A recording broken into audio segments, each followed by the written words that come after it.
Fancy saris, కంచిపట్టు సారీస్ కి ప్రత్యేకంగా పెట్టింది పేరు మన పూర్ణిమ prints, KPHP and Madhapur.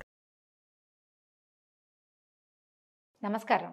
Karthika పురాణం 24వ రోజు పారాయణలోకి వచ్చాం.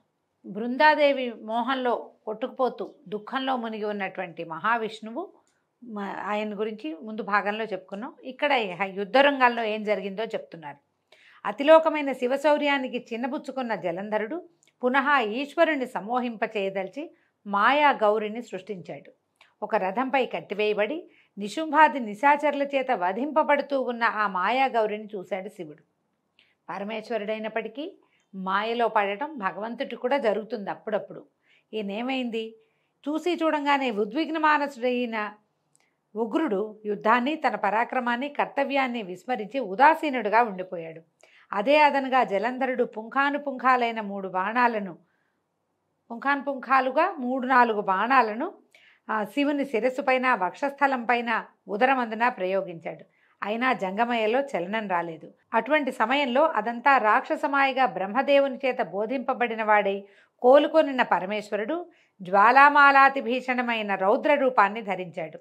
ఆ స్వరూపాన్ని చూసేందుకు సైతం శక్తి చాలక అనేక మంది రాక్షసులు పారిపోసాగాడు.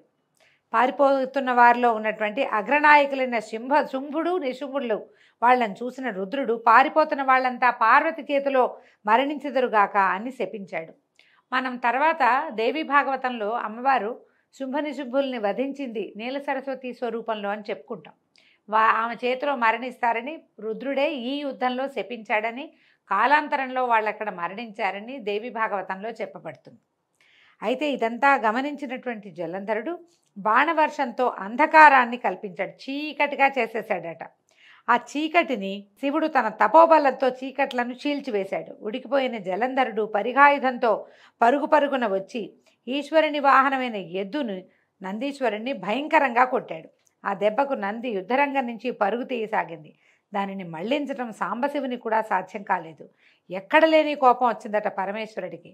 వెనువెంటనే సుదర్శన చక్రాయుధాన్ని ప్రయోగించాడు.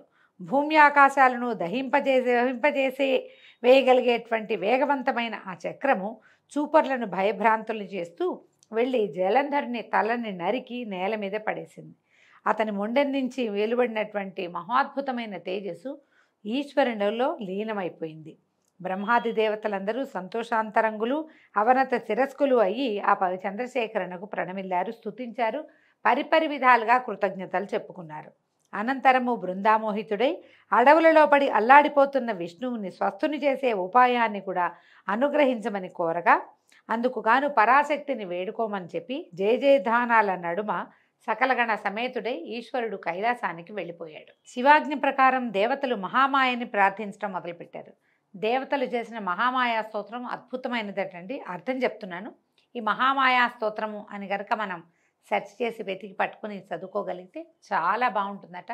ఎక్కడా కూడా మనం తల్లకిందులయ్యే పరిస్థితి రాదు. అంటే ఒక్కొక్కసారి మనుషులం కదా, మనం రోజు మాయలోనే పడతాం, మనం ఉండేదే మాయలో. దాంట్లో నుంచి మనకి తర్వాత గతి ఏమిటి అనేది తెలుస్తుందట. దొరికిన వాళ్ళు ప్రయత్నం చేసుకోవచ్చు. సృష్టి స్థితిలయలకు కారణమైన సత్వరజస్తమో గుణాలు 3 దేని నుంచి పుట్టాయో, ఆ దేవి యొక్క ఇచ్చ వలన లోకంలో జనన మరణాలు సంభవిస్తున్నాయో అటువంటి మూల ప్రకృతి మహామాయకి నమస్కరిస్తున్నాం. అంటే ఏ దేవి వల్ల ఇవన్నీ పుట్టి మళ్ళీ లీనమవుతుందో ఆ దేవికి నమస్కరిస్తున్నాము. ఏదైతే 23 భేదములతో చెప్పబడిన సమస్త లోకములను అధిష్ఠించినదో, వేదములలో సైతము దేని యొక్క రూపకర్మములు కీర్తింపబడుతున్నాయో అట్టి మూల ప్రకృతికి నమస్కరిస్తున్నాము. దేని యందు భక్తుడైన వాడు దరిద్ర మోహ భయ పరాభవాల్ని పొందడో, ఏదైతే తన భక్తుల యందు ఎడతగని ప్రేమ కలతో ఆ మూల ప్రకృతికి నమస్కరిస్తున్నాము.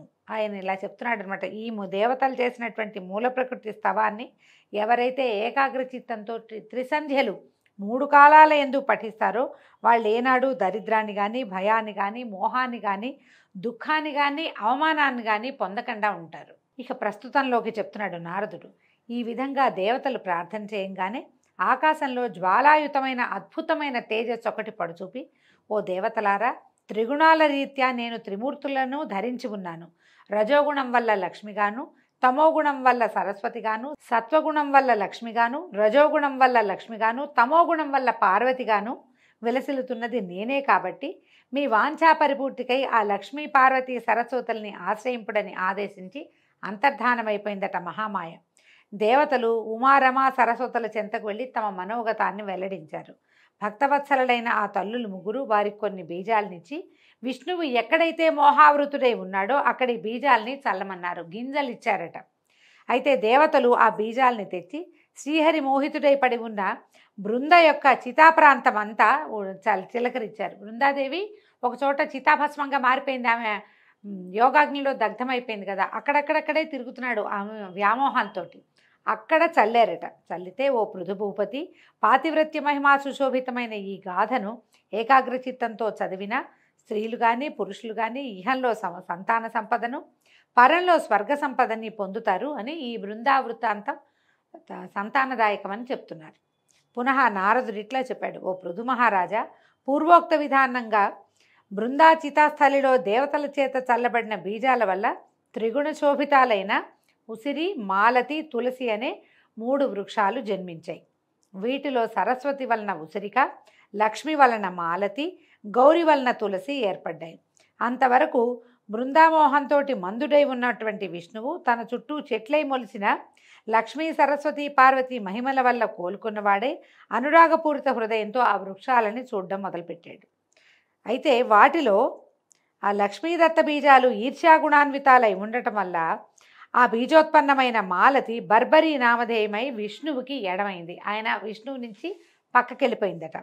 కేవల అనురాగపూరితాలైనటువంటి ఉసిరి, తులసి మాత్రమే పీతాంబరునకు ప్రియకరాలయ్యాయి. తద్వారా విష్ణువు మోహవిముక్తుడై ధాత్రి తులసి సమేతుడయి సర్వదేవతా నమస్కారాల్ని అందుకుంటూ వైకుంఠానికి తరలి వెళ్ళాడు. అందువల్లనే కార్తీక వ్రతంలోని విష్ణు పూజలో ముందుగా తులసిని పూజించినట్లయితే పుండరీకాక్షుడు ఎనలేని సంతోషాన్ని పొందుతాడు.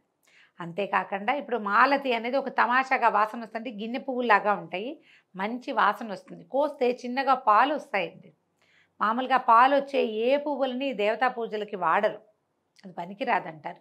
మాలతి వృక్షం ఇట్లా జన్మించిందట. వాసన మాత్రం మహాద్భుతంగా ఉంటుంది.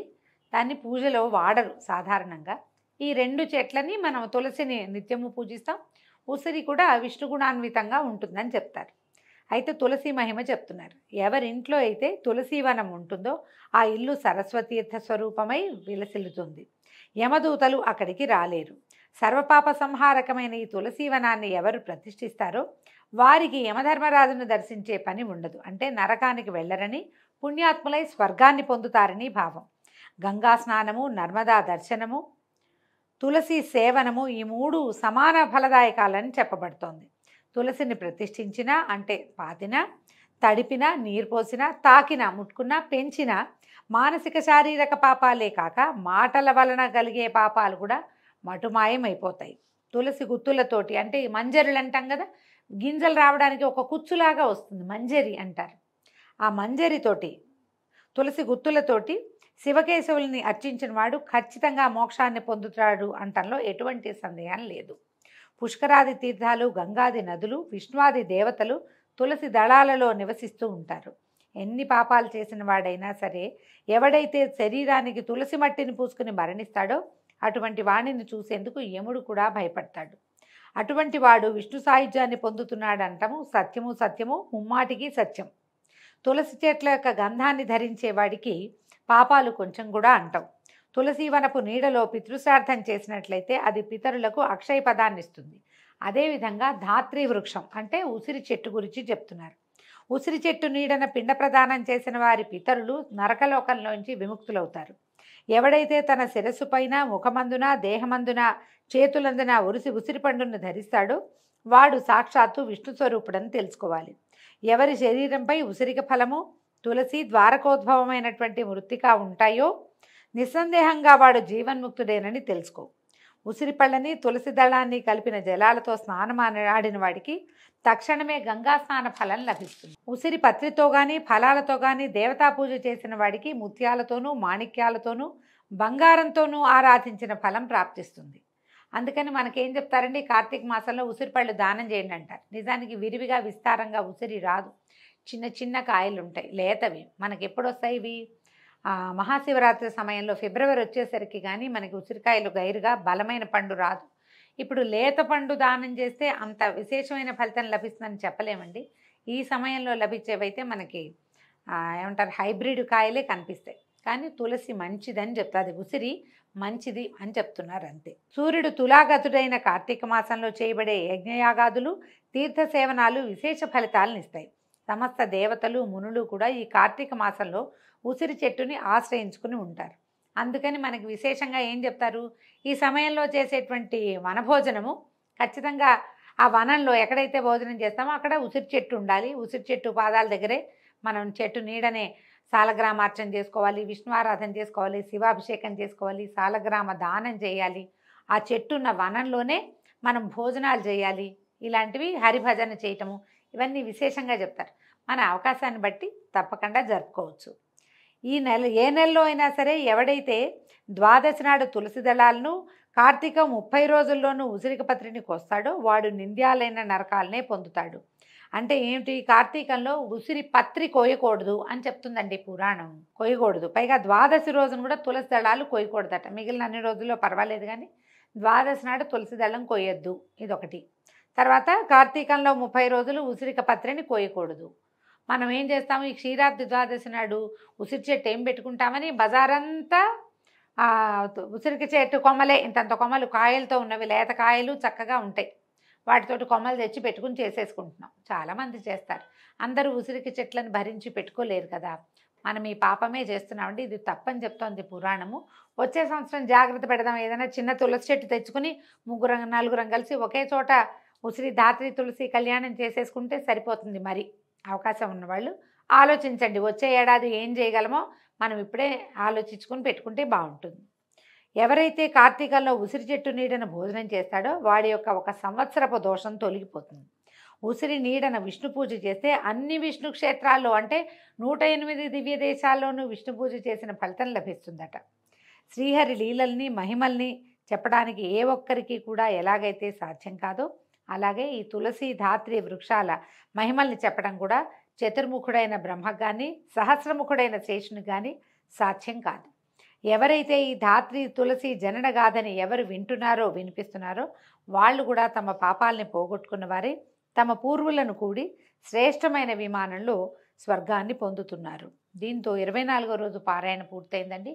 ఈరోజు కార్తీక సోమవారం, ఆఖరి సోమవారం కాబట్టి దీపారాధన చేసుకునేవాళ్ళు, దీపదానం చేసేవాళ్ళు, ఉపవాసం ఉండదలుచుకున్న వాళ్ళు, దేవాలయంలో దీపాలు పెట్టదలుచుకున్న వాళ్ళు ఎవరైనా సరే ఈ ఆఖరి సోమవారాన్ని సుసంపన్నం చేసుకోండి.